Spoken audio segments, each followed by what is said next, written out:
Assalamualaikum warahmatullahi wabarakatuh. Waalaikumsalam warahmatullahi wabarakatuh. Alhamdulillah rabbil alamin.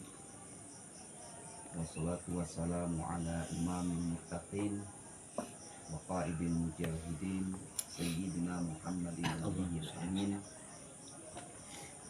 wa ala alihi wa sahbihi wa man tabi'ahum huda ila yaumiddin. Alhamdulillah, puji dan puji syukur marilah senantiasa kita haturkan kehadirat Allah Subhanahu wa taala yang telah memberikan nikmat yang banyak kepada kita semua, terutama yaitu nikmat iman, nikmat Islam, nikmat sehat. Jadi kita bisa terbangun di pagi hari, dibangunkan oleh Allah Subhanahu wa taala dalam keadaan sehat, dalam keadaan iman dan Islam, sehingga kita bisa bergerak untuk menunaikan kewajiban selaku hamba, yaitu sholat subuh secara berjamaah. Itu adalah nikmat yang besar, ya, nikmat yang besar yang patut kita syukuri, karena tidak semua orang Islam itu bisa melaksanakan sholat subuh berjamaah dengan berbagai macam dalil alasan, dan tidak semua orang diberi nikmat iman dan Islam dengan berbagai macam alasan. Tapi alhamdulillah kita termasuk orang-orang yang diberi nikmat itu oleh Allah Subhanahu wa taala. Jadi ini adalah hal yang harus kita senantiasa syukuri, dan kita jangan sampai lupa memaknai ini semua, ya. Jadi ini bukan sesuatu hal yang biasa, tapi sesuatu hal yang luar biasa. Karena dia sesuatu hal yang luar biasa, maka sepantasnya lah kita senantiasa mengingat sesuatu yang luar biasa ini dengan selalu bersyukur kepada Allah Subhanahu wa taala. Mungkin ada kalanya kita tidak bisa melaksanakan sholat berjamaah. Nah, itu berarti kita sedang nikmat dari Allah itu sedang dicabut dalam diri kita. Makanya kita harus bersedih kalau sampai kita tidak bisa melaksanakan sholat berjamaah. Sama sholat apa? Sholat isya berjamaah, sholat subuh berjamaah. Nah, itu ciri-ciri orang munafik kalau tidak bisa melaksanakan dua sholat itu dengan berjamaah. Apalagi kalau antum ada di lingkungan pesantren, ya, di lingkungan pesantren, masjidnya dekat, sholatnya dekat, antum sampai tidak bisa sholat berjamaah, ya. Nah, dengan alasan pilek, itu kakinya cuman tegores sedikit, walaupun dijahit 10 misalnya. Wah, sholat badannya kok kakinya aja tidak bisa. Nah, itu kan berarti itu nikmat. Orang itu kan melakukan sesuatu itu akan mudah, akan ringan kalau dia merasa nikmat. Jadi ketika rasa nikmat itu dicabut oleh Allah, maka akan menjadi berat kita melakukan. Nah, makanya kalau kita ketika bangun ringan, kita bangun itu nikmat dari Allah, harus kita syukuri. Baik, warahmatullah. Jadi pada kesempatan ini saya ingin menyampaikan tentang takwa. Jadi marilah kita senantiasa bertakwa kepada Allah. Yang mana takwa ini hendaklah kita lakukan, ya, kita laksanakan di mana saja kita berada. Jadi takwa itu jangan cuman di masjid, di halakoh ini, di pesantren, tapi takwa haruslah kita miliki dimanapun kita berada. Nah, sampai di sini nampak takwa, berusaha untuk bertakwa, tapi ketika di bahasa, nah, lain cerita. Nah, sampai sini itu sampai masjid nggak terisi, sholat Jumat nggak terlaksana. Kenapa? Santri hikmahnya nggak ada, sama Pak Mamar nggak ada. Nah, santri hikmah ada berapa? Ada 2. Ustadz yang diutus ada berapa? Ada 2. Kok bisa ada 2 sampai nggak terlaksana sholat Jumat? Nah, musibah. Jadi makanya kalau pergi jangan hari Jumat, atau kalau hari Jumat setelah selesai sholat Jumat, karena masyarakat membutuhkan itu. Jangan sampai ya musibah itu kalau sampai antum diutus di sana kemudian sholat Jumat tidak terlaksana gara-gara antum tidak ada di sana. Itu tolong di garis bawahi.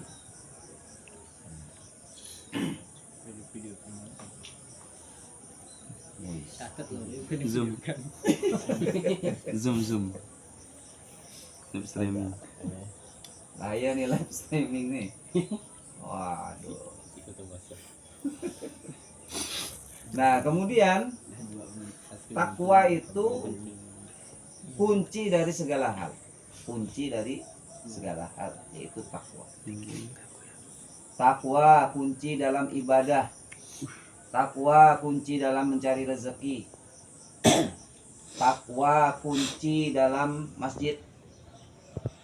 Jadi kalau mau masuk masjid, masjidnya terkunci, pakai takwa, insya Allah masuk.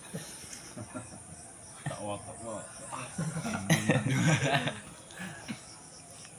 Takwa dalam perjalanan. Nah, kalau dalam perjalanan jangan lari, bawa takwanya. Nah, takwa dalam rumah tangga. Takwa saat belajar. Takwa saat mencari dunia, dan takwa dalam memperjuangkan ridho Allah. Itu semua perlu takwa, dan takwa adalah kunci daripada keselamatan. Dan Allah Subhanahu wa Ta'ala itu menjanjikan orang-orang yang diselamatkan dari siksa api neraka jahanam itu adalah orang-orang muttaqin. Jadi yang selamat dari neraka jahanam itu hanyalah orang-orang muttaqin, orang bertakwa. Dan mudah-mudahan kita berharap betul bahwa kita menjadi orang-orang yang bertakwa di sisi Allah Subhanahu wa Ta'ala. Amin ya rabbal alamin.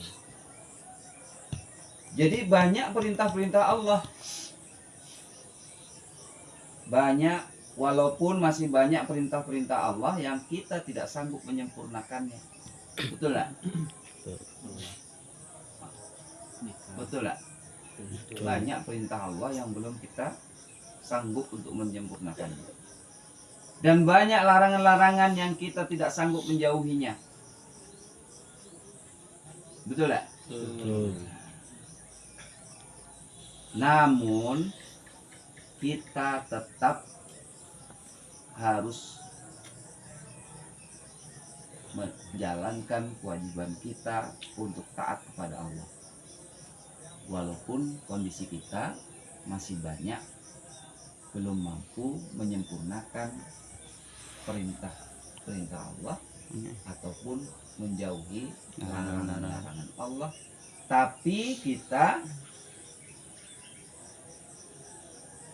tetap memiliki kewajiban untuk taat kepada Allah. Itu kewajiban kita. Fattaqullaha mastata'tum. Bertakwalah kepada Allah sesuai kemampuanmu. Tapi ingat, kalau bertakwa kepada Allah sesuai kemampuan. Tapi kalau dalam hal larangan itu tidak boleh, namanya menjauhi larangan itu sesuai kemampuan. Beda enggak? Ini menjauhi larangan sesuai kemampuan, Ustaz. Saya enggak mampu jauhi yang ini, Ustaz. Saya enggak mampu jauhi pacaran, Ustaz. Saya pacaran aja, Ustaz. Pacaran maksiat enggak?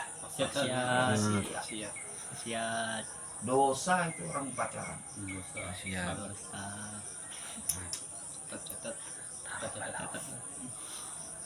Sabar.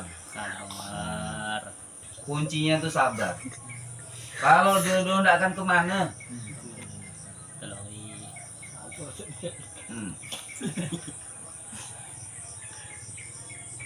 Kayak saya enggak pacaran, alhamdulillah istri saya cantik. Alhamdulillah. Cantik, solehah lagi. Ya lah, istri seorang.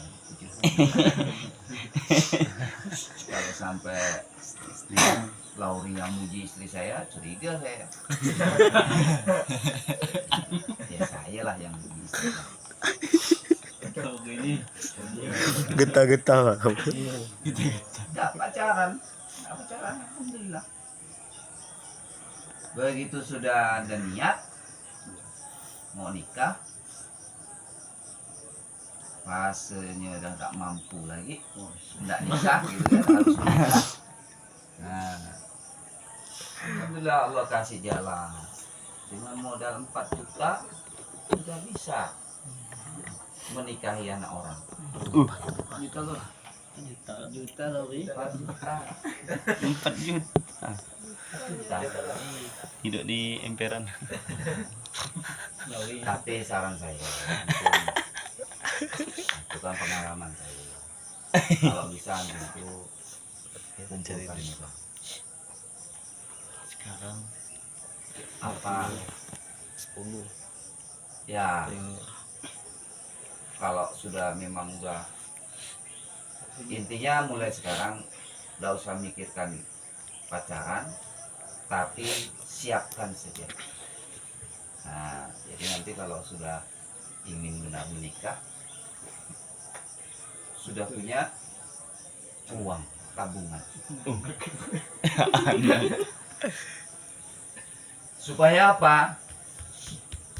Supaya kita punya apa? Supaya marwah kita itu terjaga. Marwah kita, marwah keluarga, calon istri. Nah, walaupun sebenarnya itu tidak menjadi syarat, ya kan? Syarat untuk menikah kan bukan harus punya uang 15 juta, itu tidak ada syariatnya kan? Tapi kalau antum punya itu 20 juta, 30 juta baru menikah, itu akan lebih apa? Antum lebih dihargai. Jadi antum lebih punya harga di bawah, nggak jatuh di bawah. Walaupun tidak semua orang juga memikirkan soal itu. Kayak mertua saya juga nggak berpikir soal itu. Ya udah lancar saja, tidak memiliki modal sebagaimana dengar orang Sambas itu kan harus sekian uang asapnya.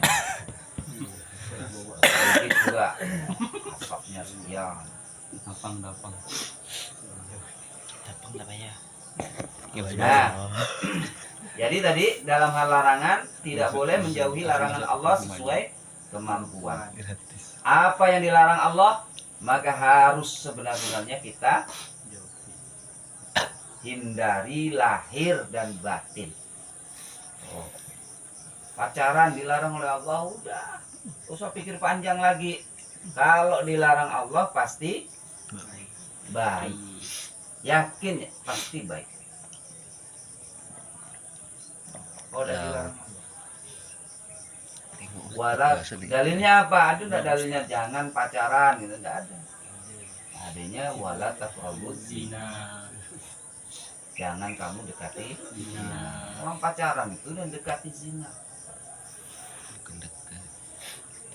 Awalnya ngobrol lewat chat, lama-lama lanjut ke pertemuan. Dalam chat pun ada kirimlah foto. Pap tak pandai dah. Pap lah, sedikit ya. Dulu ditarik semua. Pap, Tahu. langsung nanti. Tarik bang. Itu awalnya tahu apa tuh pap. Jauhi. Disambil atau diminum? Dekatkan. Beliau ini penyaji tak menyerahkan. Lama. Depan aku HP. Tahu lagi. Lama gitu lari. Depan aku HP. Depan aku HP. Lagi kenyang. Lari. Tapi kalau dalam ibadah Allah tidak memberatkan kita, maka semampu kita melaksanakan perintah Allah. Itu dalam ibadah. Nah, semampu kita menjaga ibadah, semampu kita menjaga sholat malam, semampu kita membaca Al-Quran. Setiap hari semakin banyak ibadah kita, berarti kita sendiri yang mendapatkan balasan dari Allah. Man amila salihan fali nafsi wa man asaa fa alaiha wa ma rabbuka bidzallamin lil abid. Barang siapa yang mengerjakan amal yang soleh maka pahala